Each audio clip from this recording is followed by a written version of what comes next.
আজকের বাংলা সংবাদে আপনাদের স্বাগতম। আমি অনন্যা। প্রথমেই জানিয়ে দেব সংবাদ শিরোনাম। ৭ই মার্চের ভাষণে জয় পাকিস্তান বলেননি বঙ্গবন্ধু। আওয়ামী লীগ আর শেখ মুজিব এক জিনিস নয়, ম আব্দুর রব। ইরান যুদ্ধে কঠিন অবস্থায় পড়েছে পাকিস্তান। শাহাবুদ্দিনই রাষ্ট্রপতি থাকছেন নাকি পরিবর্তন করবে বিএনপি। এতক্ষণ শুনছিলেন সংবাদ শিরোনাম, এখন থাকছে বিস্তারিত। ঐতিহাসিক ৭ই মার্চের ভাষণে বঙ্গবন্ধু শেখ মুজিবুর রহমান জয় বাংলা বলার পর জয় পাকিস্তান বলেছিলেন বলে যে বিতর্ক রয়েছে তা নাকুচ করে দিয়েছেন বর্ষিয়ান রাজনীতিক ম আব্দুর রব। তিনি দৃঢ়তার সঙ্গে জানিয়েছেন, বঙ্গবন্ধু জয় বাংলা বলেই তার ভাষণ শেষ করেছিলেন, এরপর আর কোনো শব্দ উচ্চারণ করেননি। সম্প্রতি একটি সাক্ষাৎকারে তিনি এসব কথা বলেন। সাক্ষাৎকারে ম আব্দুর রব ৭ই মার্চে সেদিনের স্মৃতিচারণ করে বলেন, শেখ মুজিব স্বাধীনতা চাননি, একথা বলা ঠিক নয়। অনেকেই বলে থাকেন জয় বাংলার পর উনি জয় পাকিস্তান বলেছিলেন, কিন্তু ৭ই মার্চে আমি মঞ্চেই ছিলাম এবং সেখানে আমার দায়িত্ব ছিল। উনি জয় বাংলা বলেই শেষ করেছেন, এরপর আর কোনো শব্দ বলেননি। সেদিন বঙ্গবন্ধুর নিরাপত্তার জন্য নেওয়া বিশেষ ব্যবস্থার কথাও তুলে ধরেন তৎকালীন এই তুখোর ছাত্রনেতা। তিনি জানান, বঙ্গবন্ধুকে যেন কেউ রিভলভারের রেঞ্জ থেকে গুলি করতে না পারে সেজন্য শক্ত বাঁশ দিয়ে বিশেষ ব্যারিকেড তৈরি করা হয়েছিল। ব্যারিকেডের ঠিক ভেতরে সামনের সারিতে মমতাজ, ইকু, সাকি, ফোরকান সহ ছাত্রীদের বসানো হয়েছিল এবং সাধারণ জনগণের অবস্থান ছিল ১৪ ফুট দূরে। ভাষণের সময় রেসকোর্স ময়দানের চিত্র তুলে ধরে তিনি বলেন, বঙ্গবন্ধুর বক্তব্যের সাথে সাথে সেদিন জনসমুদ্রে যেন ঢেউ উঠছিল। যখন তিনি বললেন, এবারের সংগ্রাম আমাদের মুক্তির সংগ্রাম, এবারের সংগ্রাম আমাদের স্বাধীনতা সংগ্রাম, তখন উপস্থিত জনতা চিৎকার করে স্বাগত জানায়। আবেগে উদ্বেলিত হয়ে শত শত ছাত্র, যুবক ও রাজনৈতিক কর্মী ১০-১২ ফুট উপরে লাফিয়ে ওঠেন এবং অনেকেই জ্ঞান হারিয়ে ফেলেন।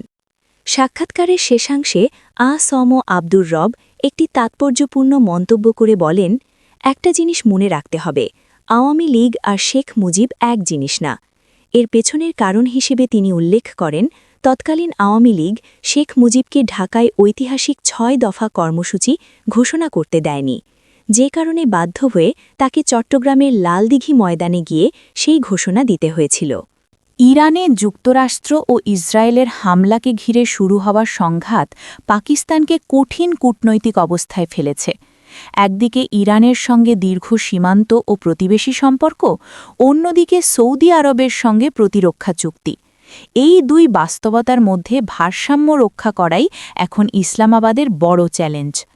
পাকিস্তানের প্রায় ৯০০ কিলোমিটার সীমান্ত রয়েছে ইরানের সঙ্গে। পাশাপাশি দেশটির লাখ লাখ শ্রমিক কাজ করেন সৌদি আরব সহ উপসাগরীয় দেশগুলিতে। তাই মধ্যপ্রাচ্যে যুদ্ধের প্রভাব পাকিস্তানের ওপর সরাসরি পড়ার আশঙ্কা রয়েছে। গত বছর সৌদি আরবের সঙ্গে পাকিস্তান একটি পারস্পরিক প্রতিরক্ষা চুক্তি করে। চুক্তি অনুযায়ী এক দেশের ওপর হামলাকে উভয় দেশের ওপর হামলা হিসেবে বিবেচনা করা হবে। ফলে ইরান যদি সৌদি আরবে হামলা বাড়ায় তখন পাকিস্তান কি করবে, এ প্রশ্ন দেশটিতে জোরালো হয়ে উঠেছে।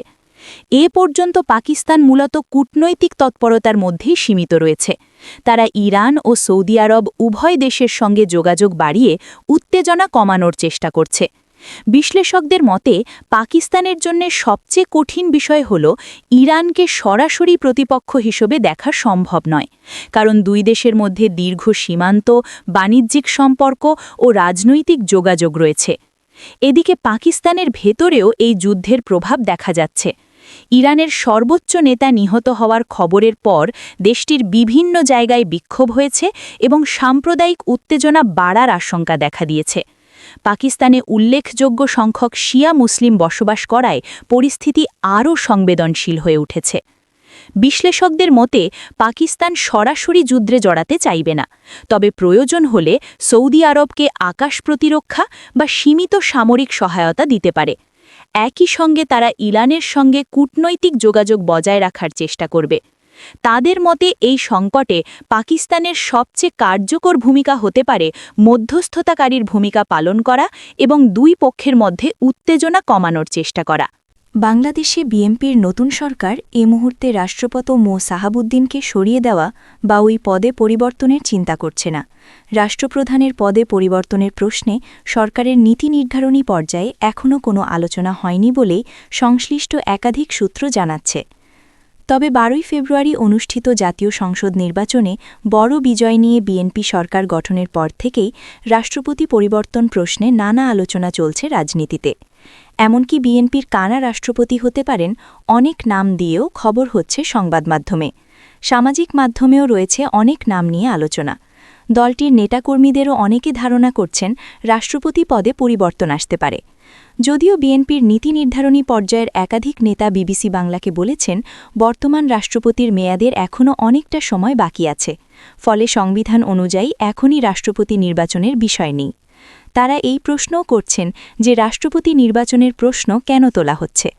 প্রসঙ্গত, ক্ষমতাচ্যুত শেখ হাসিনার সরকারের আমলে 2023 সালের 24শে এপ্রিল 5 বছর মেয়াদে রাষ্ট্রপতি পদে দায়িত্বে আসেন মো সাহাবুদ্দিন। ফলে তার মেয়াদ রয়েছে 2028 সালের এপ্রিল মাস পর্যন্ত। সংবিধান বিশেষজ্ঞরা বলছেন, যেহেতু মেয়াদ রয়েছে, সেখানে মো সাহাবুদ্দিন যদি পদত্যাগ না করেন অথবা তাকে অভিশংসন বা অপসারণ না করা পর্যন্ত নতুন রাষ্ট্রপতি নির্বাচনের আইনগত সুযোগ নেই। কিন্তু জুলাই গণঅভ্যুত্থানে ক্ষমতাচ্যুত আওয়ামী লীগ সরকারের সময়ে রাষ্ট্রপতি হয়েছেন মো সাহাবুদ্দিন। রাষ্ট্রপতি পরিবর্তনের প্রশ্নে বিএনপির শীর্ষ নেতা ও প্রধানমন্ত্রী তারেক রহমান এখনও তাদের শীর্ষ পর্যায়ের অন্য নেতাদের সঙ্গে আনুষ্ঠানিক কোনো আলোচনা করেননি বলে জানা গেছে। দলটির স্থায়ী কমিটির সদস্য ও স্বরাষ্ট্রমন্ত্রী সালাউদ্দিন আহমেদ বিবিসি বাংলাকে বলেছেন, বিষয়টি নিয়ে তাদের মধ্যে কোনো আলোচনা হয়নি।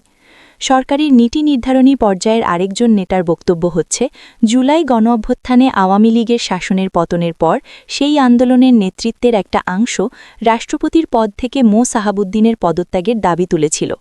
বিএনপি নেতাদের অনেকের ধারণা, সদ্য বিদায় নেওয়া অন্তর্বর্তী সরকারের একটা অংশ ওই দাবির পেছনে ছিল। সে সময় সংবিধান সমুন্নত রাখার কথা উল্লেখ করে বিএনপি প্রকাশ্যে অবস্থান নিয়েছিল রাষ্ট্রপতির পদত্যাগের দাবির বিপক্ষে।